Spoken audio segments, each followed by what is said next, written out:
Yeah.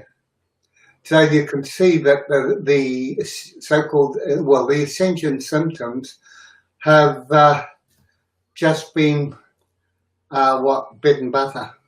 They're Yeah. just bread and butter. Compared to that, yeah. Yeah, yeah. And the symptom that I have to deal with most of all is balance, because Balance, the spinning, equilibrium, spinning. You know, I have to hold on to the wall sometimes, and it's like my head is being drawn to the floor. It's like Gaia, the magnetism of Gaia, is dragging my head to the floor. Wow. Wow. There's people coming in. We got 35 people already. Wow. I'm going to play the intro real quick. Okay. Just to allow a little more time for people to come in. We'll be right back.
We got Nicky Hamid in the house, a dear brother, beloved brother, Merlin's one of Merlin's physical incarnations. God, I'm having all these memories now that I'm sitting here with you in your presence. We've done a lot of shows together. We have. We've done a lot. We haven't done one in a while, but we've had some transitions going on, so we've missed a few people that we have on regularly. But you were telling me before the show that you and Glenn Ray took a little, not a sabbatical, but you kind of pulled in your field and stayed in your own energy together. Because I mean, this year you've seen a lot, Nicky. I mean, we go back and we can't go and cover everything and all the shows that we've done, but your journey was like from the mid '70s, man. I mean, you were like, and then we haven't had a lot of people. We've had a lot of people that like kind of woke in the '90s, a few in the '80s, and then I'd say maybe 5 or 6 that were in the '60s and '70s. When you'd be one of them, but the fortifying your energetic field, you and Glenn Ray, doesn't surprise me given what the climate, the multidimensional climate's been for 2020. But specifically during this period of the last 2 or 3 months, I mean, I'm anxious to hear what you're picking up, because I know your connection to Gaia is very strong. The collective is very strong. The masculine, feminine, and just the overall energetics that are in the earth realm, because you have been connected for so long. I mean, you're talking, what, 50 years? Yeah. Wow. Well, yes. Well, I never forgot. You know, it just varied. Yeah, from way back 2 years old. Mm. Wow. Yeah. So, what's it been like? I mean, is there anything that stands out these last 2 or 3 months? Because it's been like just a smorgasbord of energetic activations, downloads, channelings, and interdimensional and dimensional experiences for a lot of people. You know, we each have our own point of viewing, and so that's all we can give. But first of all, say that Glenn's been. We haven't withdrawn. It doesn't feel like a withdrawal. It's just being in our place. It's just being in our place. watching more. And Glenn Yeah. is much more facing Gaia straight, and you can see in the background these orchids. Yeah. Yeah. Now, she brought them in. We haven't got such a big garden, so Glenn's brought it indoors, and we have all these indoor plants. And these plants have have conversations with each other, and they tell us where they want. Some plants don't like being next to each other. Others. These 3 orchids asked her to be present for you and for everyone present. They asked to come and be present in this room. We don't usually have flowers in this room because it's used for other purposes, and the flowers need a bit more light. Wow. They asked to be present, and Glenn plays music. She's got that little device called a bamboo, which she puts up to the plants, and they play music. Sometimes they play easily, sometimes they don't. Each plant has a different tune. You mean the plants play the music? Yeah, they sing. Can you hear it? Yes, the device is geared so that we can hear it. Gary Cook, whom you spoke to, didn't you, a while back? Who's that? Gary Cook? No, perhaps not. No, Gary no. Cook from New Zealand. He does this all the time. Presents it, and he's been doing this music of the plants for a long time. But so I bought Glenn the device just after Christmas, and she plays with it. And when Glenn gets into the thing, it's total. Wow. so we've got a house full of live plants, and they are telling. There's one plant that wouldn't grow or wasn't very happy in one place, and the only place it's happy is on the bench near Glenn, where she can caress it every so often. Wow. And as happy as Larry, it's growing.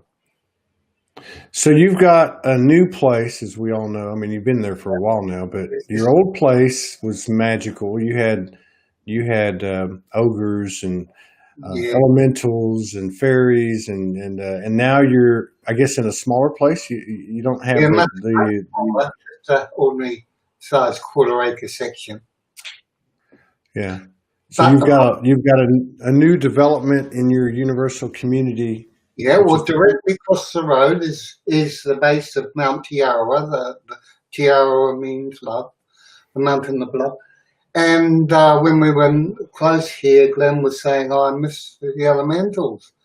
And then she saw them. They started appearing across the road, main road, where there's lots of traffic. We come and visit you. But we've such a lush home here. The mountains covered in native trees and streams and everything. So they come and visit the garden, but they've got, having 5 acres like we had before, we have all this. Yeah. And you don't have to mow it. No, we've only got a small bit to mow. So, yes. But Glenn's focus and the way she is has brought the outside in. Yeah. Well, yeah. And mine has been bringing the inside out. The inside out. So my focus has been on the collective. It's a good combination y'all have. Of course, we all know and that. Seeing what I see, this hoo-ha that's going on. Yeah, let's talk about the hoo-ha. I want to get Nicky Hamid's perspective on the hoo-ha. Yeah. Well, I have to say that I smile and giggle a lot because it's a whole play. Yeah. It's a monstrous play. And you see, if you take where I was going back to before 75, when I was a teenager and so on, and from then to 75, I all knew without one iota of doubt there was a great plan. there is a great plan, and it's beyond human, it's beyond galactic, it's beyond our galaxy. And I know that. And so, for heaven's sake, stop taking the whole friggin' thing so seriously. Isn't that the truth? Absolutely. And shadow is here. Shadow has worked for a long time. But get past the trauma, shadow. It's not about that. Your little trauma was your opportunity to experience and expiate your little piece of that karmic tragedy. Yeah. And get on to holding your light. It's a good point. And there's so much in the spiritual community is still hanging on. I've got this to clear up and that to clear up, and they're looking. So many are still looking. I feel this. Oh! What happened? I cleared. Good grief!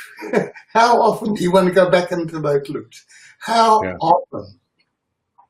I'm not putting down all those who are working with those with trauma, because there's a whole hierarchy of waking up.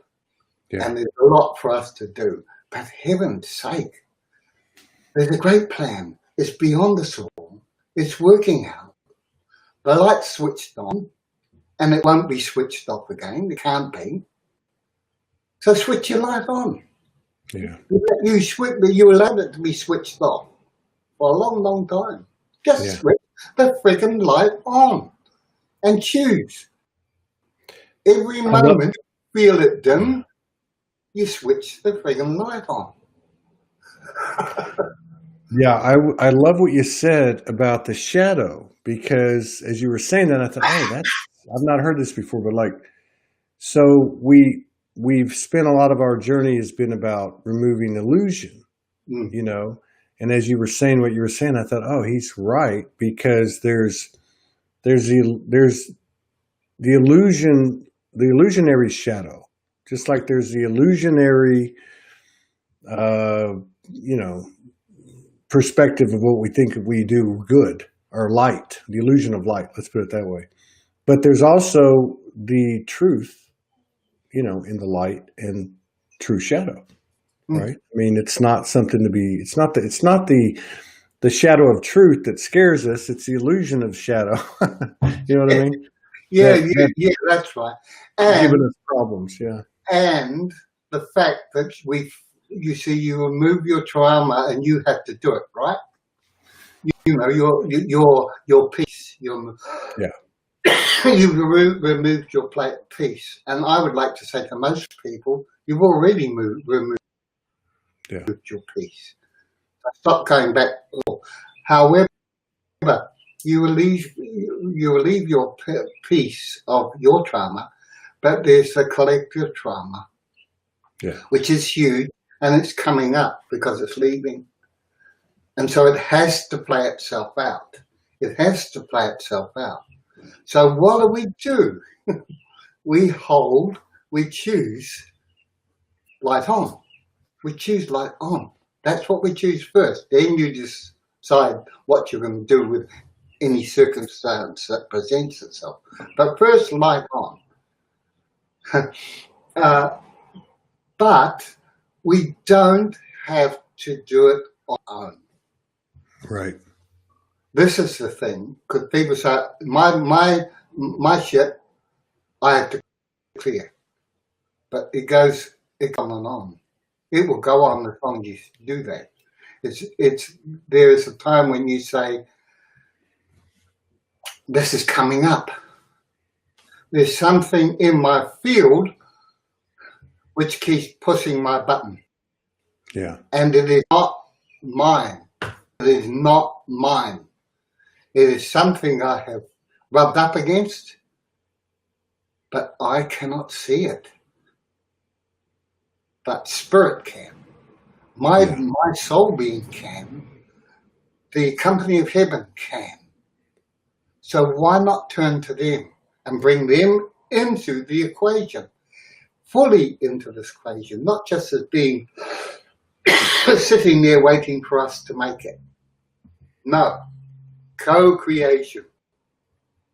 So when I sit in lockdown, and my whole lockdown started as a comedy, because I was going to the dentist, not a place I enjoy, but and I had to go to a couple of hours out of town, and it come on the TV that there was going to be the lockdown was now operative. So I go to the dentist. The dentist says, "Sorry, I can't take you because of the lockdown." So I left. I thought, on the way home, I'm going to get some straw because I want some barley straw, which doesn't have the weeds used for my garden. So I went into the warehouse, and I put a mask on because they said so. And I don't want, it's just, oh well, this is a game. Let's play it. Put a mask on. And I found out, I was one of the only people who had a mask on at that point. So I was being different. Anyway, I go into the warehouse to get the straw, and this man, he was about late 30s, 40s, came, saw me in the mask, and took 2 steps back. He said, "Don't come near me." What? So I opened the car door and said, "You can put the hat in. I'll stand back. But you know why I'm wearing this?" And he said, "Because, you might contaminate." I said, "No, I'm an oldie. The rule was oldies have it because they need to be protected. So I'm protecting myself from you." And, that's the comedy of it. Yeah. And it has been a comedy ever since. But, there's no hassle. Wear a mask, don't wear a mask. Who cares? Yeah. Who cares? You're still breathing the air, the breath of God. Whether you've got a mask on or mask off, doesn't matter. And as you let go of that, you find your day, your world, what happens changes. Yeah. It changes according. Of course, looking at world events, it doesn't appear to, but it's got to work itself out.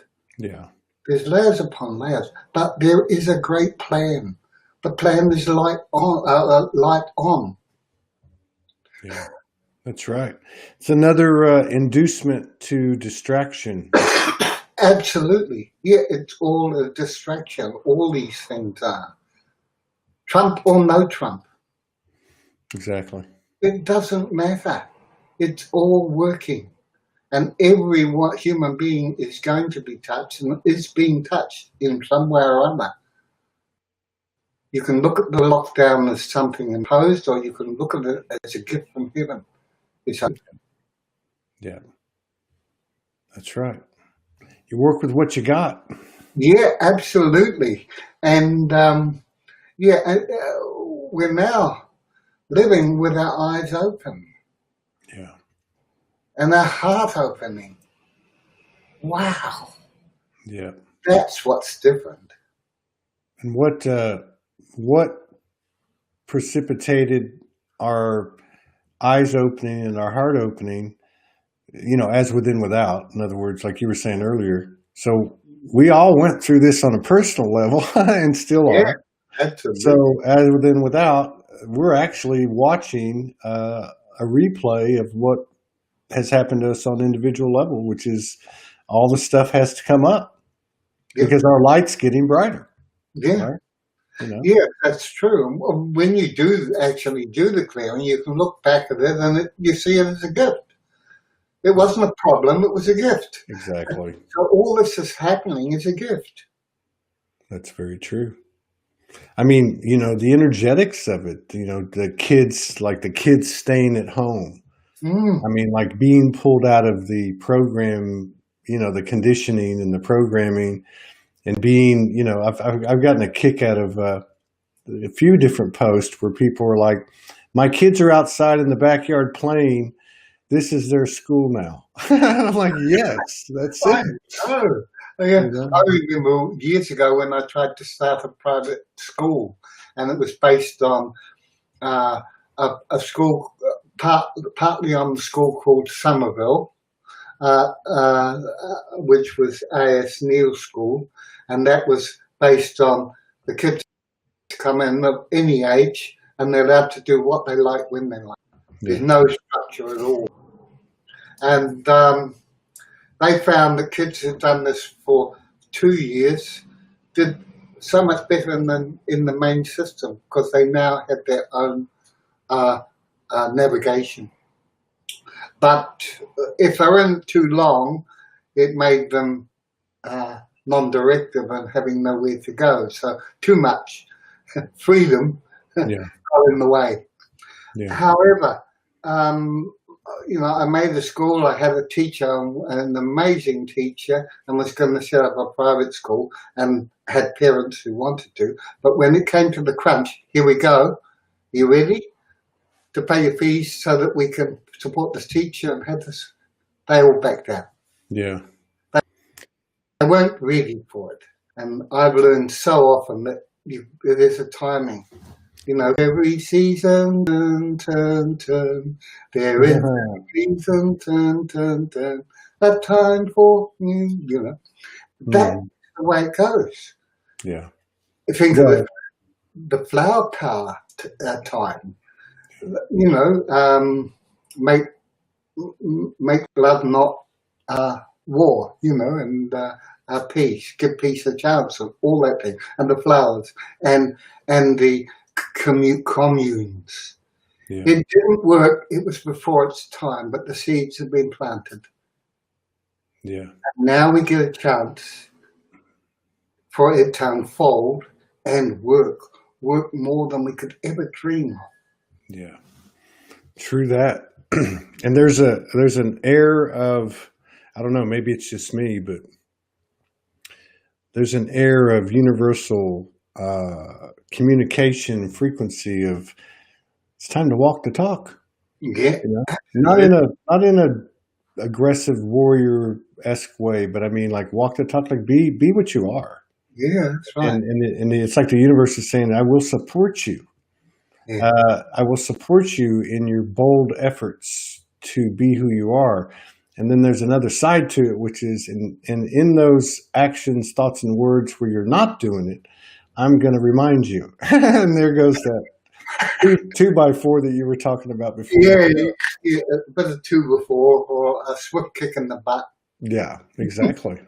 And it's happening. That's just as obvious, if not more obvious to me than anything in my own experience with myself, but also watching the field and watching others. I mean, the universe isn't, every day we get up, the universe is playing around less and less.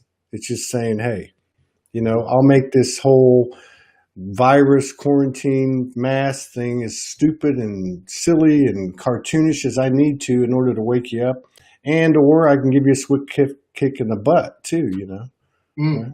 Yeah, exactly. Exactly. So it's been, it's just been business as usual for us in a sense, but it's more obvious. It might be more obvious from the outside, and this is what the stepping up is. The stepping up is walking and talking your talk. Yes. Or being in silent, and take no prisoners. Yeah. In the best sense, not prisoners. No, I totally get that, because it could be like, for instance, say you're a vegan and I'm a meat eater, or we'll just use that example. Like you said, well, to thine own self be true. The only truth is my truth. Not my lies and distortions and distractions and all that, but what is my truth? Who am I? Who do I want to be with? What do I want to do with my life? What do I want to eat? What I mean? And it's like, I think that's another part of what's happening too, is to stay in your own lane kind of thing. Yeah, right? Yeah. And for those who are out front like yourself, you have to continually be aware of shaking those who, not necessarily maliciously, but want to ride on your coattails. Yes. Yeah. Ooh. Yes. You just hit a big one. It's a big one, yeah. That's And a big one. we have to be independent. It's not this rugged independence. I'm me, and I'm going to be me. No, it's not about that. It is that you carry no one. Yeah. Because if you carry somebody, you're doing them a disservice. That's right. You're enabling that codependent frequency that we're all shedding. But I know as a psychologist, when I did my work session, very quickly the client, if they were getting what they came for, whether they knew what they came for or not, when they're getting what they came for, which was love and the recognition and the feeling that they were being seen, what do? They fall in love with you. Yeah. And it's recognizing that, yeah, without being dependent on the adoration, but also not being caught in, well, I don't want to hurt the other person, or I don't want to reject the other person. You know when you're rejecting, when you're not. But it's so easy, say, in the spiritual community, for people to hang on your coattails. And it's pretty hard to shake them off unless you're direct. Yeah. So there's some learning to do here. Well, yeah, and we were talking about this on an earlier show. Morgan and I were talking about it last night. What's this thing appearing in the field right now? And I still can't put my finger on it. She might be able to, but what I'm seeing are some of the symptoms or some of the characteristics or byproducts of whatever this is, which has to do, again, I guess, with more self-love and more less self-neglect. But what I'm seeing is like we can choose what waters we swim in. We went to be direct, as you were talking about. How do you address, say, for instance, when somebody's riding on your coattails? You have to be direct, and you have to be direct as it presents itself, not down the road after you get upset and resentful, and then you end up projecting, and then I guess at some point when you've expressed yourself without expectation, you walk your path and I'll honor their path and leave it alone, leave it there. Don't take it with you, just leave it there. Yeah, right. Well, by and large, I found, because it's been around for a long time, being a therapist as well, the same thing. They give a name for it in psychology, transference. And that it's really important for me to always be aware of my attachment. Yeah. Because you can subtly put your attachments on, say, the need for a client, especially when you're dealing with money. But part of that, it is being able, because we like praise, freely given, but we're not looking for it. No. And to not be looking, that's just one little part of it.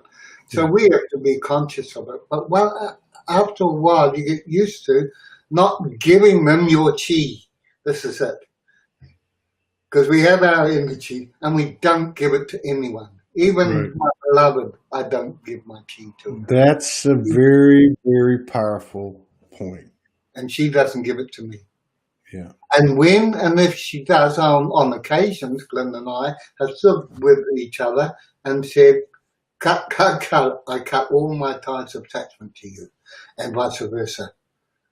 Because the body sees it and we know it, but we have to do it and cut your ties to everything. That doesn't mean to say you walk away. It doesn't mean to say you're cutting people off. It's just you're taking back your chi and you're giving your chi that you take away from others back to them. Yep, that's right. That's exactly right. And the crazy thing is, we were talking about this earlier too, there's no coincidences. three powerful divine masculine guests today. There's a great plan. Right, and that's that's another thing that's coming into play though, is the organic. Don't force anything; just let it happen. What were you talking about? You were talking about the power with the. I forget now whatever I was going to say. I got lost on it, but the organic thing is a big deal to me. Yeah. I mean, in my own life, and then like say with Soulogy, and then with my relationship. Oh, you were talking about the detachment and separation energetically.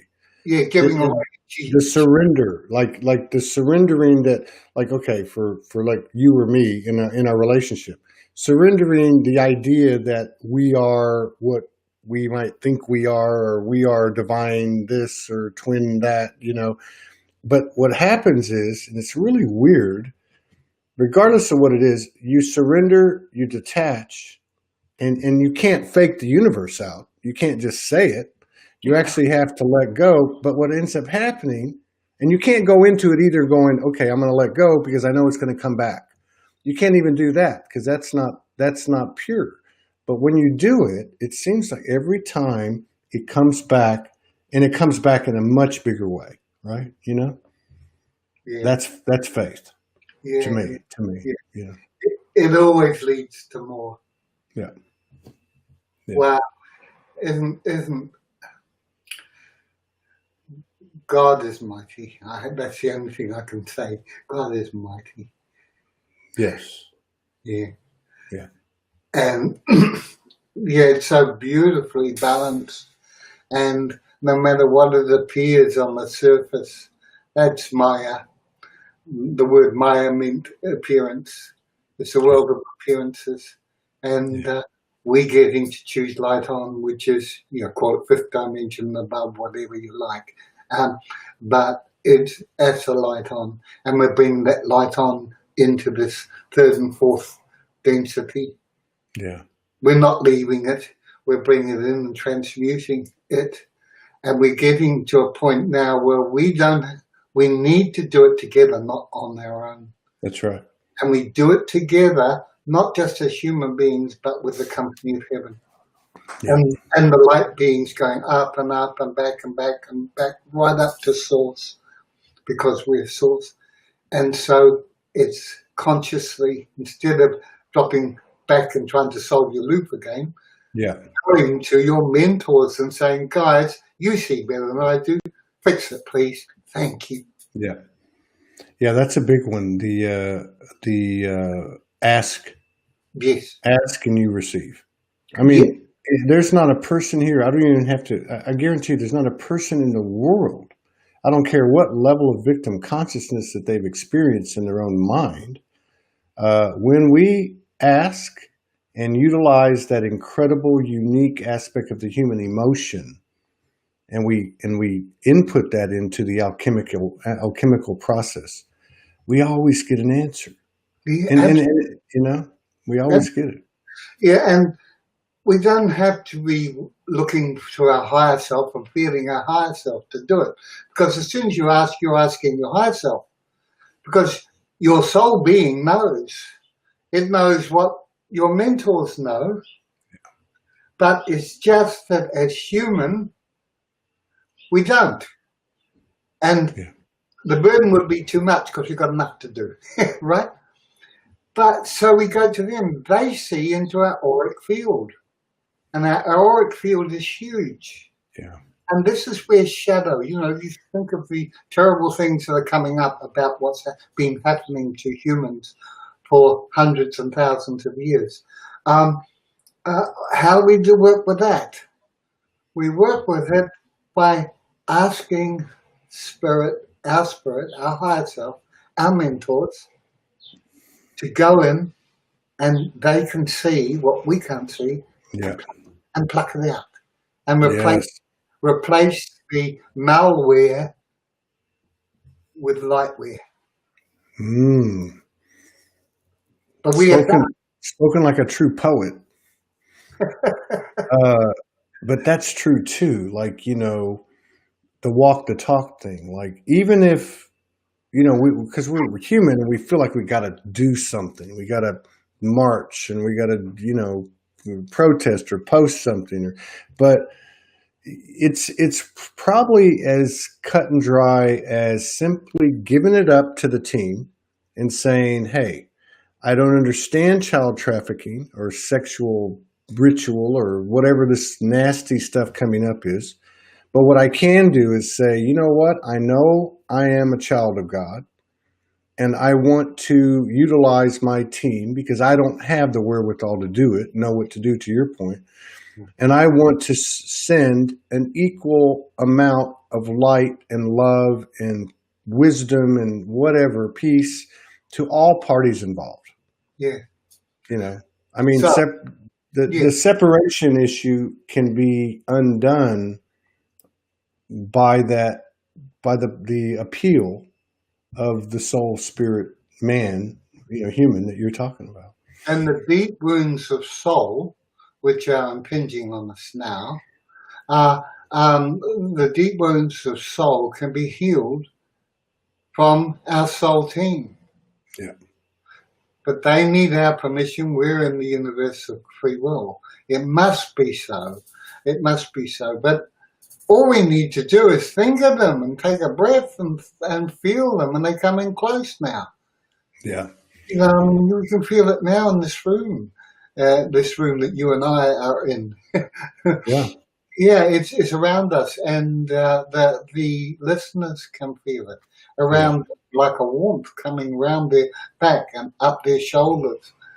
You can all feel it if you just, it's there. This is the company of heaven. This is your company. This is the mentors and guides and beings, masters, Elohim, and beyond and beyond and beyond. They are there. They're present. All they need is your conscious willingness.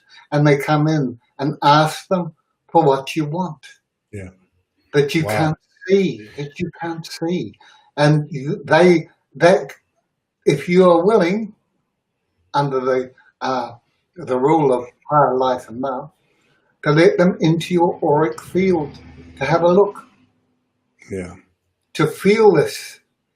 And they can go straight to the place, and it can be healed just like that. Every day we're getting shadow jumping in. And it goes to the malware. Yeah. It goes to the malware, which has behind it what we'll call the dark force. Because where there's high light, there's got to be high dark, until we've transmuted it all. And that's why it can be so hard to get rid of self-doubts and so on. Well, up to a point you can get rid of them, but why not go to your team and say, guys, search this out, go deeper into it and remove it. Yeah. And that's including like physical what we call healing, but physical, everything, mentally, emotionally, and it's all down to the removal of fear. Yeah. I love what you said about the permission. You know, this is another one. You're on fire today, by the way. But no, because if you look at the if you look, you got the back of my head. You're talking about the warmth. I'm getting tingles all through my shoulders, spine, and the back of my head. But you said permission, right? And so if you look at the narrative, the general narrative of the realm, regardless of what your position is, that we consented. So we gave permission to whatever has taken our power or whatever we think's been done to us or whatever you want to call it. So, and I understand from these narratives that those brothers and sisters that played that role or whatever understood they had to follow the law of the universe, which is you can't infringe on somebody's field without their permission, right? So why would it be any different for our team? And I think that's just such a great point, even for me, to remember to grant them permission. When a energy practitioner like you or Morgan has a session, they don't do anything without the client's permission, right? And that's a very important point, because they're there, they're just waiting, and they've been waiting the whole time, you know? That's a great point, Nicky. Thank you. Yeah. And the big point also is the fact that we've got these teams. Yeah. People are talking about God and light and divinity and all the rest of it, but we have them available. I mean, how friggin' boring is it waiting for us to... Yeah. I mean, if you're on the other side as a soul being, which you are, for more time than we are here, and we're seeing somebody in their own suffering. It would be, we're not human, so it's not quite so bad, but it's hard to watch. Yeah. That's why the angels cry. Yeah. That's a good point. That's a really good point. I mean, that's their passion, their desire, their function. And the higher realms of ETs are the same, because there are various levels of ETs in all species. But, you know, say the ones in the spaceships and so on, they're waiting. They've been waiting and watching for aeons. Yeah. How would you be live, you know, thousands of years in a spaceship? I'm doing my best just to stay present in my current situation. Yeah. So I mean, how loving is that? Yeah. And how loving is that not to come in and suddenly appear and frighten people out of their wits. Yeah. They know that, you know, it's free will, and it's got to be free will for the collective. Yeah. Enough of the collective that humanity will not suffer in their presence. So the idea is you contact them yourself at a non-physical level, and you can interact all you wish and go wherever you wish and do whatever you wish. But we won't share it. We won't share it with you to such an extent that it makes you not want to be here where you're supposed to be. Yeah. You know, because and I think probably everybody here has had an experience or two where, you know, we think about how unnerved we can get or have gotten by, let's say, a dark energy or negative, whatever, you know, these words, right? But have you not, I know I've had 3 occasions where the light was so present and so powerful that it scared me, you know? Yeah. I mean, so you're making a great point. I mean, they're not going to put us in a situation where we're going to suffer. They're there to relieve or alleviate it or show us the way to a more comfortable, relaxed, enjoyable. The way to self-empowerment. Yeah. Yeah.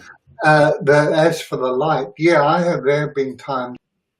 The thing I most want is to be merged with the high light, and there have been times in my experience, say when I was meditating way back in '72, I started doing it seriously. I used to meditate on off before that, but yeah, and I suddenly got that flash. And it was like panic. So, but I realized afterwards that it was the awe. It's a sense of awe was too much. Yeah. And there's a little self holding on. Yeah. It will go. But at the same time, I have seen people who've experienced it, and then it's so hard for them to integrate it into their life that they become alienated from their life. Yeah. Because nothing can replace that, and they're always trying to get it back. Yeah. So perhaps it was a godsend that I didn't. Now the bliss is, if you like, manageable. It's not just manageable. It can be a choice in any given moment. Yeah, that's right. That's exactly right. And yeah, sometimes you get a little dose of it just to kind of wake you up. I remember I had 2 Kundalini experiences in my mid-20s, and they were like a week apart. Mm-hmm. And the second one scared me so bad and there was nothing to be scared of. It was just so foreign and freaky that I just shut it down. And I wondered times about it, not very long, but I wonder what would have happened if I would have just kept going with it. Yeah. 25, you know. You wouldn't have wanted to stay here because you couldn't retrieve it, and you'd never be happy with anything else. True. Yeah. True that. Yeah. It's like love. People talk about love, and then some people hard, how you love yourself and so on. But they're looking for the wow. And it's not like romantic love, which is a lot of hormones and physical feeling. Love, as you go deeper and higher and more within and without, love becomes more and more subtle. Yeah. More and more pervasive. It's like soft, gentle. It's not wow and the joy. It's the joy. Yeah. You're right. It's subtle. And it gets more subtle. And like the deeper you go, the more subtle it gets. Yeah. It's weird. It becomes all pervading. So it's so beautiful. It's beyond words. It's ineffable. And we have this all to look through step by step by step. And our mentors will take it if we ask. We ask our higher mentors to contribute, if you like, light to our field, into the pockets. The higher spiritual beings, you don't have to have a name for them. You don't even have to have a picture of them. You can just imagine a light being, and a big light being. Yeah. And ask them, meld with them. Come into my auric field and pluck out that self-doubt or whatever. And they'll do it like that. They'll do it like that. That's far out. It's so simple, it's difficult for most. I have a little friend here. Oh well, I thought she was gonna. Is it a friend of mine. Oh no. Oh, here, come here. You want to come up here? Come here. Come on. Oh, I can't do it. Close your legs. Close my legs. Here, just pick her up and show everybody. Is it a new member? Hang on. No, it's a friend of ours, Abby. Oh, Abby. hello. Go, come on.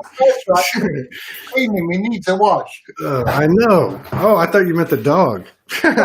The soul. I shouldn't say dog because it's nice. She's a. Yeah. Well, it's been a long time. It's been too long. We can't go this long. Yeah, it's always speaking to you. It's like two pals chewing over the cud. Yeah. Yeah, it's I don't know the old saying, right? Out of sight, out of mind, but it has been busy for everybody. I know that. But I just got to say publicly and openly, I missed you. I didn't realize it until I'm sitting here talking to you and taking in your energy and getting lit up. You're not who you were, and you were a lot. And this is just my opinion. You have, I guess, like all of us have expanded, but man, you are lit. I mean, you really are. Somebody said that you were making them cry, and I'm sitting here fighting back tears. I thought it was just me. But yeah, the tears of joy. That's the way. Yeah, of course. Yeah, this is the way we're all becoming. Yeah, it is. And it's wonderful. A lot of the teachers I know well, they also went apparently quiet, but it's so beautifully balanced. It's such a part of the plan. Nothing's ever lost.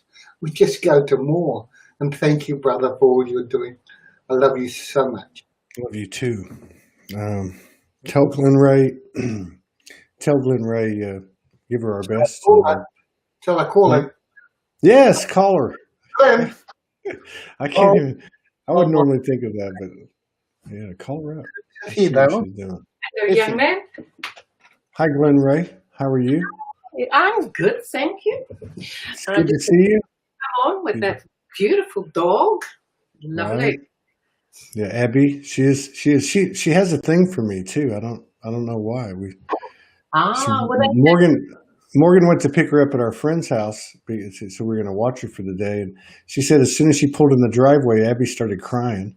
And then as soon as she got out of the car, she came running up to me and started crying and licking me. Yeah, amazing. Animals and dogs and a lot of cats too are better than most psychics around. Yeah. They can read your energy. Oh, absolutely. Big time. Absolutely. Yeah. I heard him saying about my plants, I think they'll be thinking, we better lock her away. But we've had a very quiet time, but it's been really good, not wanting to be out there either.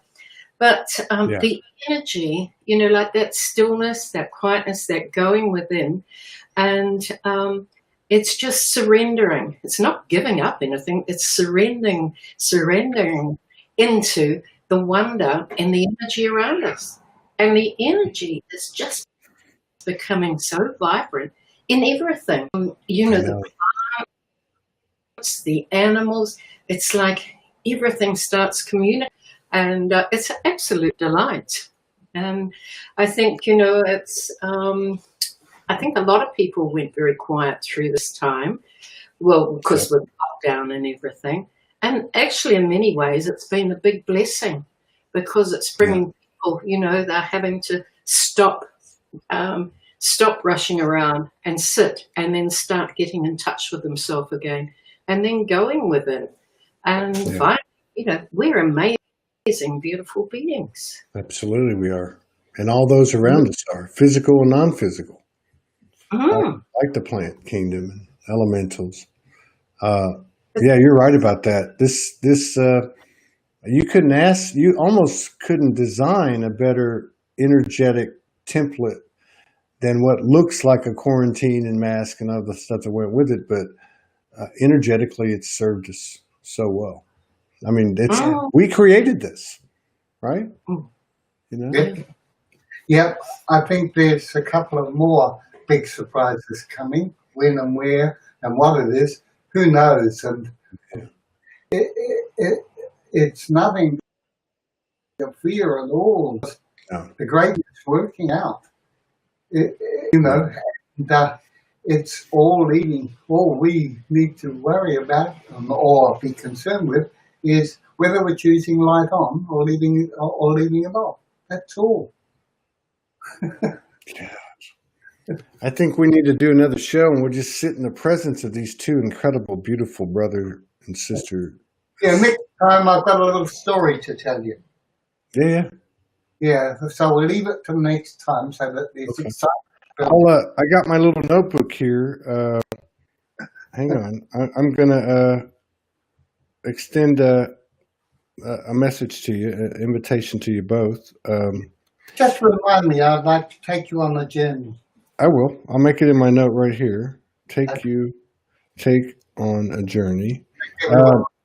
Yeah, we're gonna put some thought into the frequency of the broadcast next month. We've been honored with David Icke's coming on, which is going to be interesting because this is a continuing merging of everything, and I see the light worker, disclosure, conspiracy circles sooner or later have to come into one. Okay.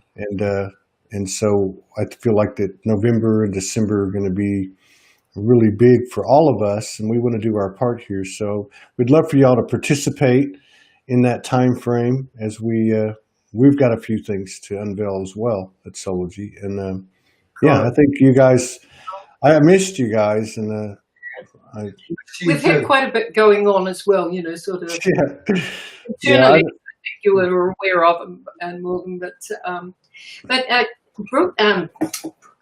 Nicky, I'll get it right. Nicky did mention Gary Cook. Now he's one of the beautiful sages of New Zealand. He's in his 80s now. If you look him up on Facebook, he does the music of the plants.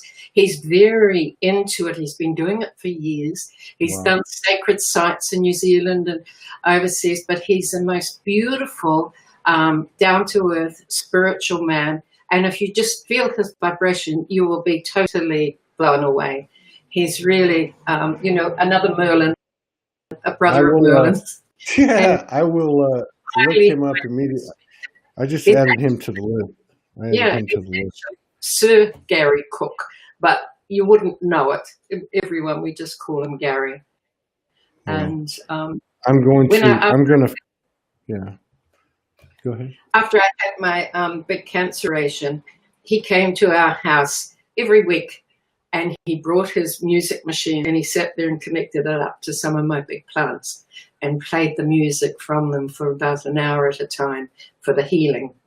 And it was beautiful. No words were said, just sitting and letting the music flow through. And he's got a wonderful lot of knowledge on quite an expansive way. I think you will be quite amazed and blown away by him too. He's very special. Don't know. We will do it, and we appreciate the tip, and I look forward to catching up with you guys in the next couple of months. I'll reach out to you. It's you guys. I just want to say on behalf of everybody, thank you for what you've done with the imprint of your lives individually and together. We know now more than ever that it's far beyond the physical actions, words, and thoughts that you've imprinted, but the energetic force that you've had and opened up the door for so many people, individuals and couples. And God, I just want to say thank you on behalf of everybody, because I know they all feel that way. And I look forward to seeing you again. Glenn Ray, you look beautiful. Nicky. Oh, thank you. And you both. And big hugs for Morgan. And thank you. Yeah. Thank you so much. Thank you. You take care. Bye. Love you. I'll see you later. Bye-bye.